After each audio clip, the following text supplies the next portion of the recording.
So we're coming to the next highlights of tonight. Can you hear me? Something that's very important to us, the Swiss Risk Association. It's our Swiss Risk Award that we will award each year, and that we've also awarded in the past. This year we've had actually a very active and particularly interesting award process, and I will explain and show you here a bit how that works. And tonight we'll be, of course, awarding or announcing the winner. The winner is actually here with us in the room today to receive the award, which is a great honor and pleasure for us.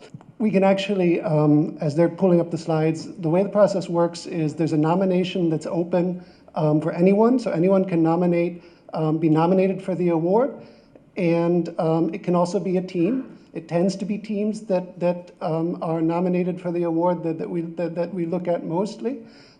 Great things are done by teams, so we see a lot of teams. And this year we got an especially large number of nominations, so it was a hard task for our awards committee to pick the winner. We have actually an esteemed award committee that's chaired by three individuals. Roger Müller, who is the CRO of the Zurich Cantonal Bank. Katrin Meyer, who is with Allianz Corporate Risk Solutions. I believe she is also the risk officer there for that organization. We have Pablo Koch, who is a professor at the University of Zurich in financial and insurance mathematics. They are the ones who reviewed the applicants and made then the award. And again, the winner of the award is in that envelope right there. We had this year the top 5, which are particularly interesting awards, nominations. So I don't actually have the top 5 memorized here, but we'll see if the slide can come up. I'll start with the ones that I know. So we actually have there is an organization which is called WikiRating. WikiRating is an online rating agency which is open source, open to the public, and employs a process for scanning and filtering through ratings of rating agencies or ratings by qualified individuals and aggregates them. So something that's very innovative. We've had another paper which was, or development by a fellow named Eric Shanning and Michael Bess, who developed a paper for designing, or a process actually for designing stress tests that actually are more effective or particularly effective at identifying weak institutions and developing the macroeconomic solutions for these solutions to solve these to address the scenarios. And here you see as well, we also have Gianluca Denard and Robert F. Engel. Robert Engel is actually a Nobel Prize winner himself from the University of Zurich, designing a process that allows more precise measurement of covariances based upon intraday data. We also had fellows named Elias Loki and Baris Öztürk from Credit Suisse, who designed a system for efficient intraday reporting on shortfalls. That is a proprietary information, which I can't elaborate on more here, but you can contact the fellows if you'd like to find out more. And then we also have Josef Teichmann and Thomas Krabichler from the ETH and OST, developing a system or a process called Deep, which they call Deep ALM, which is a approach to solving the most computationally intensive optimization problems in financial or in asset management and financial mathematics. So with no further ado, I have the envelope here, so I'm acting as the notary, so to speak, and Sandro will announce the winner now. So with great pleasure, I am allowed to announce Thomas Krabichler and Josef Teichmann as the Swiss Risk Award 2020. So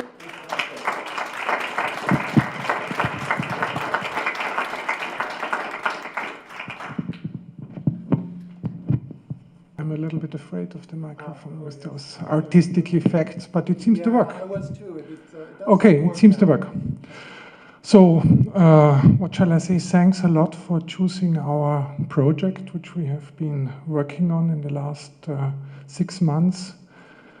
We both share the fascination for the technology of artificial intelligence and machine learning, and since the very first days when it appeared in the media. And we were in particular fascinated by the fact that with machine learning or AI technology, it is possible to solve problems, to analyze problems which we could not or only very roughly solve before. You remember, maybe not the date, it was December 5, 2017, this was I always tell to my students, when Google published a paper on beating by machine learning technology the Go world champion. When I studied, this was still used as an example of a problem which cannot be done by computers because it's just such a big tree where you search for optimal solutions that it is impossible to find it with classical technology. With artificial intelligence, without going into detail, it was possible to find maybe not an optimal solution, but a better solution than human beings could find before. And we thought if it is possible to do such games with AI technology, it might also be possible to tackle some problems of finance, of insurance, of economics, which we have to solve every day. And one of the most noble problems there is the problem of asset liability management, where you try in a large investment universe to find optimal solutions with many different decision possibilities for liabilities and investments in the future. And these problems are, of course, solved by you in the audience and by many people all over the planet every day with fine technology, classical modeling technology from PDE, from stochastic, from tree search.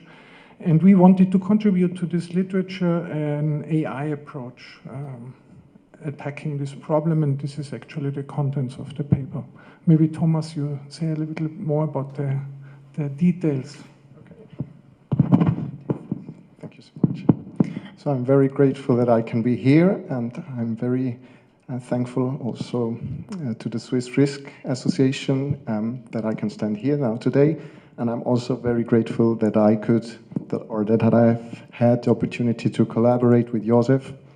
I've benefited really greatly from it. Thank you so much.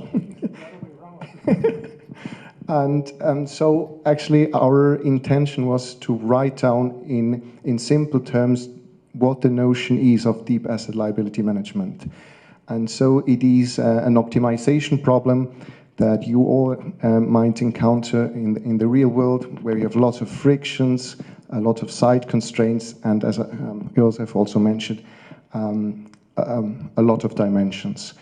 And if we wanted to solve that with traditional techniques, then it would take us maybe centuries or even millennials. And so this approach comes with a kind of regime switch or a paradigm shift, that we don't want to solve this problem in full generality, but we ask ourselves, how would someone behave who was very experienced, very smart, unforgetful, very reliable, and who's not afraid of high dimensions? And so I really hope that for those who are interested in that topic, that you are going to study our article, and that you really try to establish this idea when solving these optimization problems. Thank you so much. Congratulations.